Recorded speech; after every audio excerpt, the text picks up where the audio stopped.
आएंगे, 31 मई को हिमाचल आएंगे और इससे लेकर बीजेपी नेताओं की तरफ से तैयारियां भी शुरू कर दी गई हैं।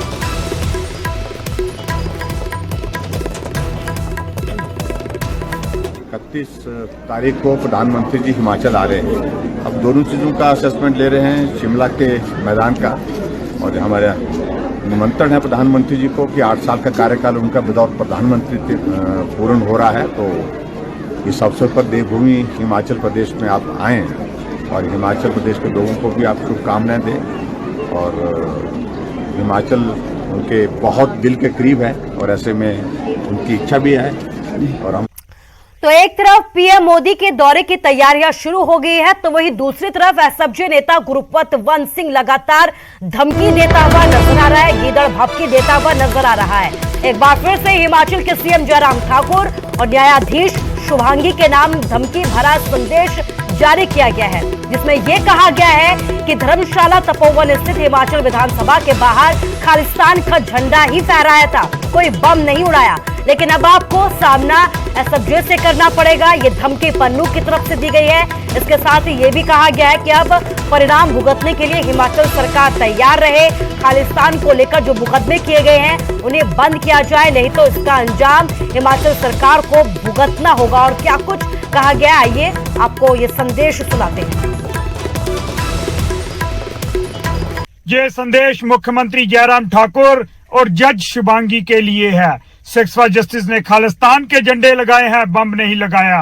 अब आपका टाकरा सेक्स फॉर जस्टिस के साथ है, अंजाम भुगतने के लिए तैयार रहो। खालिस्तान झंडों का मुकदमा बंद करो या फिर अंजाम भुगतो। याद करो प्रधानमंत्री इंदिरा गांधी और मुख्यमंत्री बेअंत के अंगरक्षक उसे नहीं बचा सके।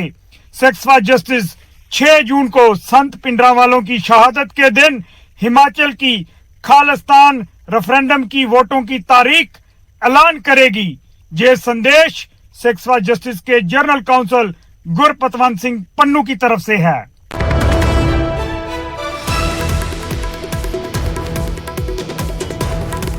ज्यादा जानकारी के लिए हमारे संवाददाता रणबीर सिंह फोन लाइन के जरिए हमारे साथ जुड़ गया। रणबीर, एक तरफ पीएम मोदी के दौरे की तैयारी हो रही है, ताबड़तोड़ जो दौरे हैं वो केंद्रीय मंत्रियों की तरफ से किए जा रहे हैं, बीजेपी नेताओं की तरफ से किए जा रहे हैं, बड़े बड़े नेता जो हैं वो हिमाचल में आ रहे हैं। तो वहीं दूसरी तरफ लगातार हम देख रहे हैं कि गुरपतवंत सिंह पन्नू गीदड़ भभकी देता हुआ नजर आ रहा है।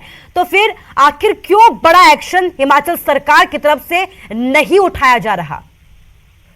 ये देखिए, अभी इस मामले पर जहाँ तक राज्य सरकार की तरफ से केवल ये कहा गया है कि जो 2 लोग पकड़े गए हैं उनमें उनसे जो है पूछताछ की जा रही है। अब उनसे क्या कुछ निकल कर आता है, उनसे पूछताछ में क्या कुछ निकल कर आया, क्या वो सीधे पन्नू से जुड़े हुए थे या पंजाब में किसी ने उन्हें पैसे दिए हैं, या क्या उनका आगे का मकसद है, रणनीति क्या है, इसके बारे में जो है अब तक पुलिस की तरफ से कोई बयान जो है जारी नहीं किया गया है, ना ही राज्य सरकार की तरफ से कोई बयानबाजी इस तरह से हुई है। यहाँ मुख्यमंत्री की तरफ से भी ज्यादा कुछ नहीं कहा गया। अनुराग ठाकुर धर्मशाला आए थे, पिछले कल केंद्रीय मंत्री हैं, उन्होंने इतना जरूर कहा है कि इन पर जो है ज्यादा ध्यान देने की जरूरत नहीं है, ऐसा जो है केंद्रीय मंत्री अनुराग ठाकुर कह रहे हैं। और यहाँ पर ये भी देखा जा सकता है कि जिस तरह से लगातार अब ये धमकियां आ रही है, 6 जून की बात कही जा रही है कि रेफरेंडम, एक जनमत संग्रह जो है खालिस्तान के लिए यहाँ से किया जाएगा। तो अभी जो है इसे गीदड़ भभकी ही माना जा रहा है, ज्यादा जो है ध्यान राज्य सरकार इस पर नहीं दे रही है। कुसुम जी, ज्यादा ध्यान राज्य सरकार इस पर नहीं दे रही है। रणबीर, इस तमाम जानकारी के लिए आपका शुक्रिया, लेकिन ये समझना बेहद जरूरी होगा कि ये पर्यटन प्रदेश है, ऐसे में जो पर्यटक यहाँ पर पहुंचे उनके ऊपर भी खासा असर इसके ऊपर पड़ सकता है। तो एक बार फिर से ये धमकी दी गई है और हिमाचल सरकार की तरफ से कहा जा रहा है, जो भी केंद्रीय मंत्री यहाँ पर पहुंचे उनकी तरफ से कहा जा रहा है कि इस तरह की गीदड़ भभकी से डरने की जरूरत नहीं है, ना ही इन पर गौर करने की जरूरत है।